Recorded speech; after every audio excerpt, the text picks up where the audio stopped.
ಪ್ರಭು ಯೇಸುವಿನಲ್ಲಿ ಅನುಗ್ರಹಿತರಾದ ಪ್ರಿಯರೇ, ಒಳ್ಳೆಯ ಒಂದು ದಿನ ಸ್ವರ್ಗದ ದೇವರು ನಮ್ಮೊಬ್ಬೊಬ್ಬರಿಗೆ ನೀಡಲಿ.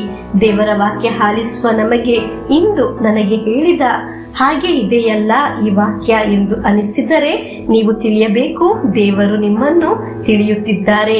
ದೇವರು ನಿಮ್ಮ ಬಗ್ಗೆ ಅರಿತು ಮಾತನಾಡುತ್ತಿರುವುದು. ಹಲ್ಲೆಲೂಯಾ. ಪ್ರಭುವೇ, ಡೈಲಿ ಬ್ಲೆಸ್ಸಿಂಗ್ ಅಲ್ಲಿ ಪಾಲ್ಗೊಳ್ಳುವ ನಮ್ಮೆಲ್ಲ ಕುಟುಂಬಕ್ಕಾಗಿ ಪ್ರಾರ್ಥಿಸುತ್ತೇನೆ. ನಾವೆಲ್ಲರೂ ಡೈರೆಕ್ಟ್ ಆಗಿ ನೋಡಿಲ್ಲವಾದರೂ ಕ್ರಿಸ್ತನ ಪ್ರೀತಿಯಲ್ಲಿ ನಾವು ಒಂದಾಗಿದ್ದೇವೆ. ಇಂದಿನ ದೇವರ ವಾಕ್ಯವನ್ನು ಆಲಿಸೋಣ. ಆದಿಕಾಂಡ 37ನೇ ಅಧ್ಯಾಯ 18ರಿಂದ 20ರವರೆಗೆ ವಾಕ್ಯಗಳು.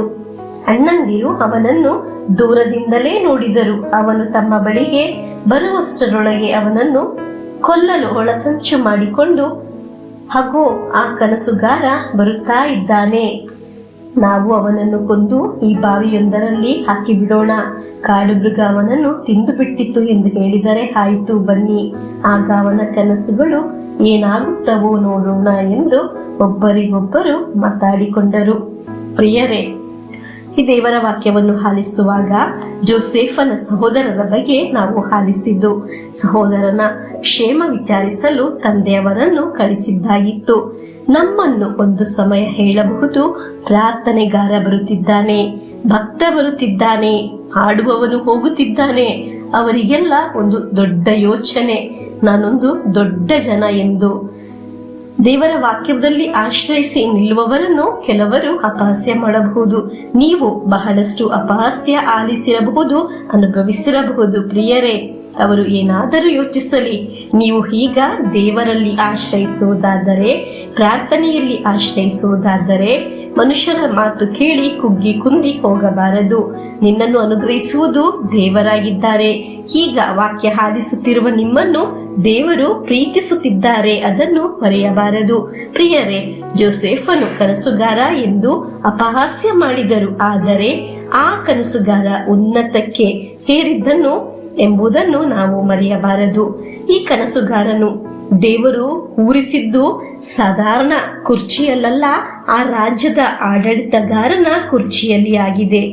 ಇಂದು ಬೇಸರ ಪಡುವ, ಅಪಹಾಸ್ಯ ಅನುಭವಿಸುವ ನೀನಾಗಿರಬಹುದು.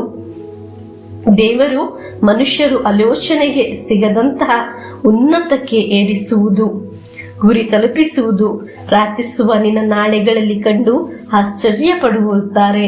ಪವಿತ್ರ ಗ್ರಂಥದಲ್ಲಿ ಒಂದು ಮಾತು ಇದೆ, ಆಕಾಶದ ಎತ್ತರದಲ್ಲಿ ನಿನ್ನನ್ನು ಸವಾರಿ ಮಾಡಿಸುತ್ತೇನೆ ಎಂದು.